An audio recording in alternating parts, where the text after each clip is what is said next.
আসসালামু আলাইকুম ওয়া রাহমাতুল্লাহি ওয়া বারাকাতুহু। রাসূল কারীম সাল্লাল্লাহু আলাইহি ওয়াসাল্লাম বলেছেন, মান সাল্লা সালাতাল আসরি মিন ইয়াউমিল জুমআতি ফাকালা ক্বাবলা আন ইয়াকুমা মিন মাকানি আল্লাহুম্মা সাল্লি আলা মুহাম্মাদিন নাবিয়্যিল উম্মিয়্যি ওয়া আলা আলিহি ওয়া সাল্লিম তাসলিমা 80 মাররা গুফিরাত লাহু যুনুবু 80 আমা ওয়া কুতিবাত লাহু ইবাদাতু 80 সানা।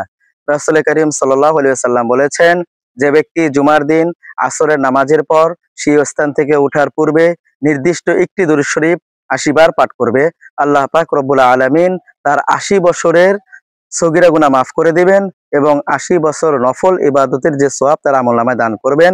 নির্দিষ্ট সেই দরুদ শরীফটি হলো আল্লাহুম্মা সাল্লি আলা মুহাম্মাদিন নাবিয়্যিল উম্মিয়্যি ওয়া আলা আলিহি ওয়া সাল্লিম তাসলিমা। আল্লাহ পাক রব্বুল আলামিন আমাদের সকলকে নিয়মিত জুমার দিন আসরের নামাজের পরে সেই স্থান থেকে ওঠার আগে এই আমলটি করার তৌফিক দান করুন, আমিন।